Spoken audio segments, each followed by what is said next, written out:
Report of the Center-State Relations Inquiry Committee, Government of Tamil Nadu, 1971, read by Ramani. Chapter 13, Language. The provisions of the Constitution relating to language are Articles 120, 210, and Part 17. Article 120 deals with the language to be used in Parliament. Section 3, 1b of the Official Languages Act 1963, Central Act 19 of 1963, as amended by Central Act 1 of 1968, provides for the continuance of the use of the English language, in addition to Hindi, for the transaction of business in Parliament. Article 210 relates to the language to be used in state legislatures. Provision has been made for the continuance of the use of the English language for the transaction of business in the legislature of this state. See the Tamil Nadu State Legislature, Continuance of Use of English Language Act 1964, Tamil Nadu Act 38 of 1964.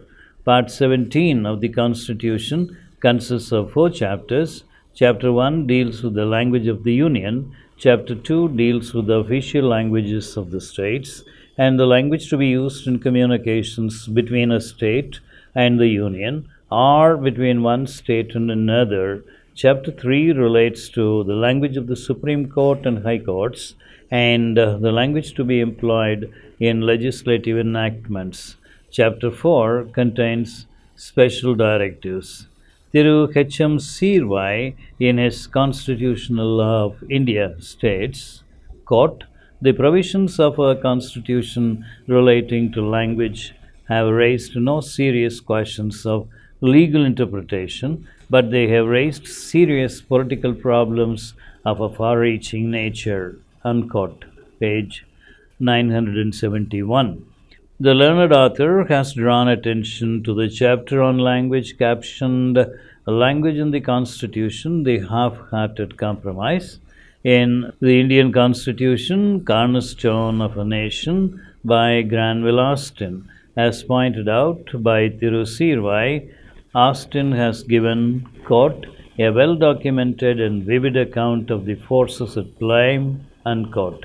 The problem relating to language and the solution embodied in the Constitution have been described by Austin thus, quote, "India's problem has been and is rather one of sub-national sentiment and sub-national competition, which often take the form of linguistic rivalries.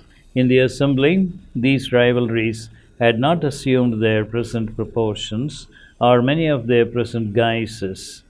They were expressed as resistance to the linguistic chauvinism of another sub-national group, the Hindi speakers, who came, unfortunately, to be represented by a group of extremists.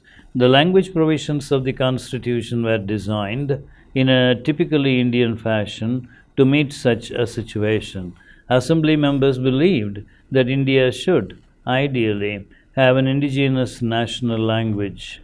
Hindi or Hindustani was the most suitable, so it was named for the role. Yet for Hindi to be in practice the national language was impossible, for the only language in national use was English. Moreover, the other sub-nations feared the introduction of Hindi and had pride in their own languages. Hence, the Constitution makes clear what the national ideal is, and then, realistically, compromises laying down how the nation is to function, linguistically speaking, until the ideal is achieved. More than this, as the furious controversy among the members testifies, the Assembly was unable to do. Yet the language provisions are not just an unhappy compromise. They have a more positive side. They show that the large majority of the Assembly believed that the use of many Indian languages and of English was compatible with national unity and with the evolution of a national spirit. Unquote, pages 306 and 307. Under the terms of reference to the committee, it has to keep in view the integrity of the country as a whole.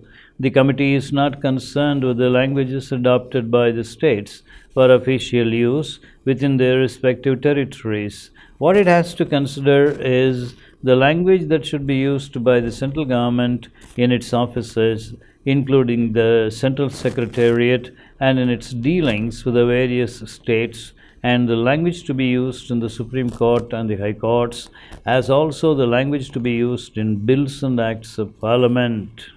Section 3 of Central Act 19 of 1963, as amended by Central Act 1 of 1968, makes detailed provisions regarding the language to be used for official purposes of the Union. According to that section, the English language may also be used for the official purposes of the Union. It also provides that the English language should be used for purposes of communication between the Union and a non-Hindi state. Where Hindi is used for purposes of communication between a Hindi state and a non-Hindi state, the Hindi communication should be accompanied by an English translation. Where Hindi or the English language is used for purposes of communication between one ministry or department or office of the central government or any corporation or company under the control of the central government and another, a translation of the communication in the other language should also be provided. The Act requires that both Hindi and the English language should be used for instruments made or issued by the central government in which the public are interested. These provisions will remain in force until resolutions for the discontinuance of the use of the English language for the above mentioned purposes have been passed by the legislatures of all the non-Hindi states. It will be seen that English is being continued as an ancillary language only by an act of Parliament, and that it's always open to Parliament by another act passed by a simple majority to annul the provisions of the Act of 1963. The provision relating to the furnishing of translation where the English language is used in interdepartmental correspondence seems to assume that the person using the English language has a good knowledge of Hindi as well.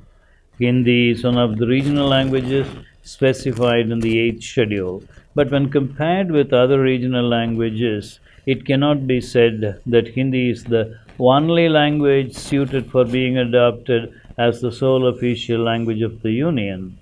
Austin has this to say on this point. Quote, Hindustani might be the language of the masses, but was it sufficiently developed to meet the needs of science, technology, and politics?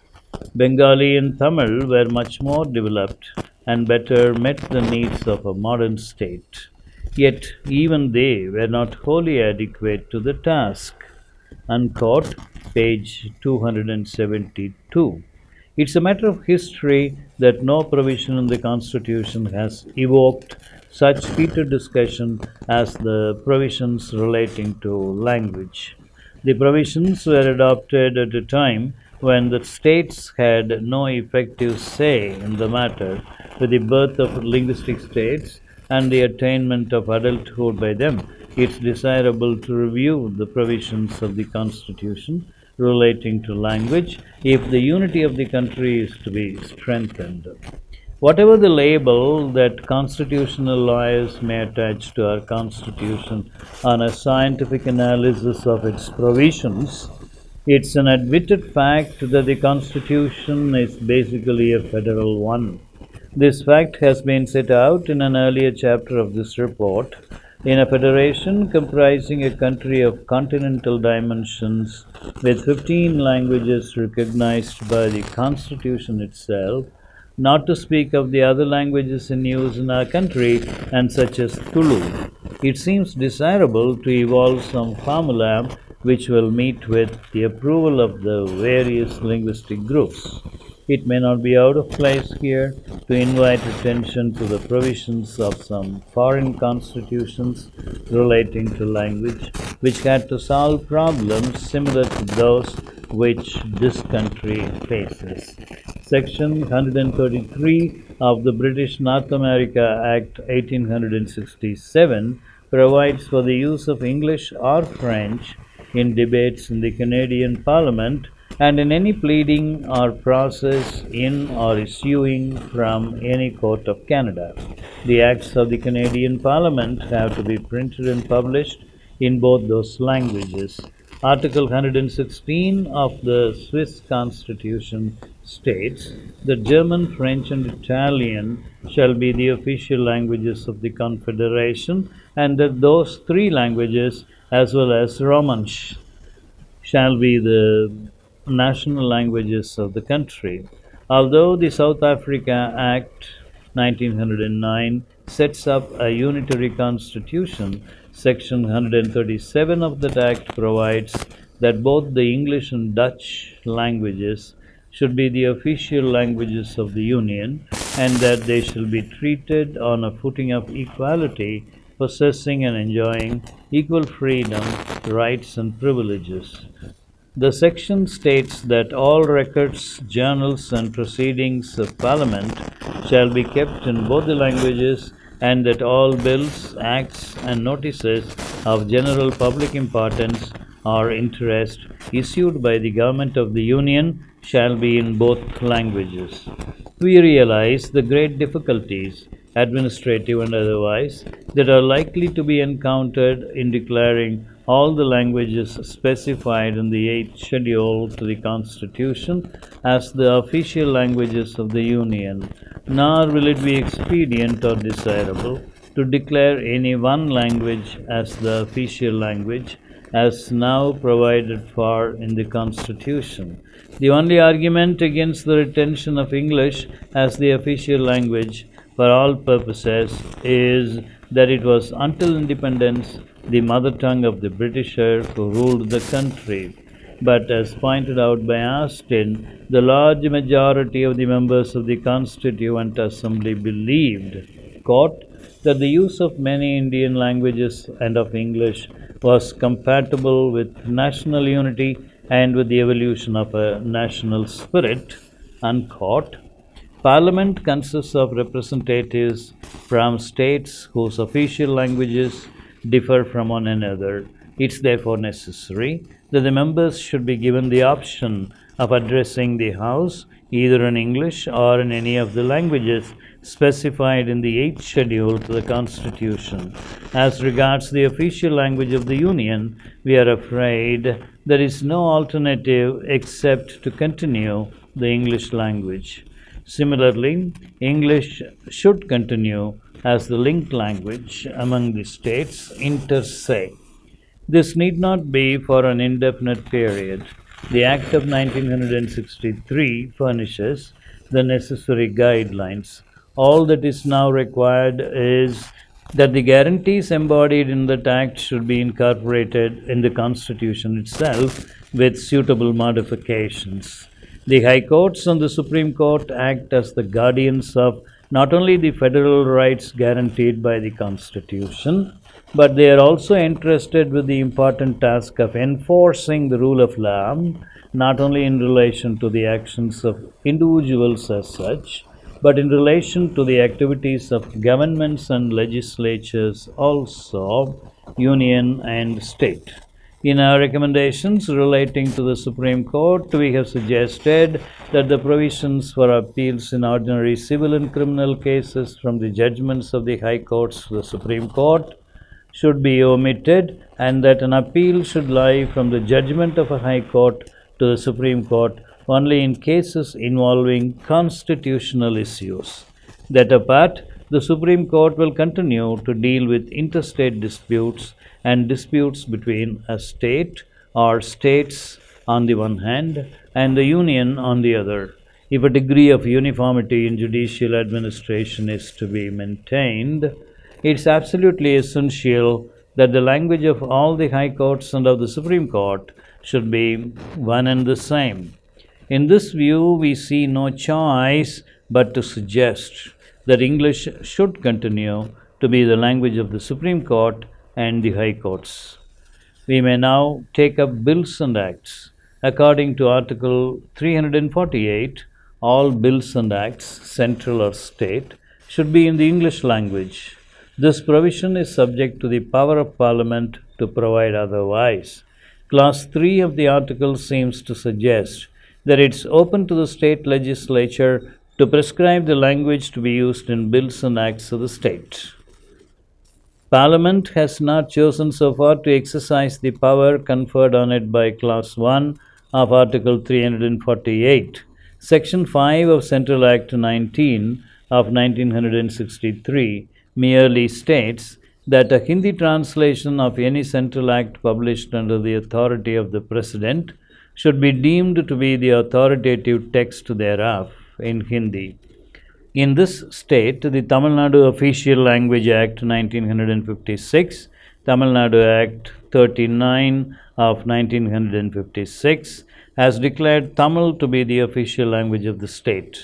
By notifications issued from time to time under that act, Tamil has been progressively introduced in the various administrative offices under the control of the state government.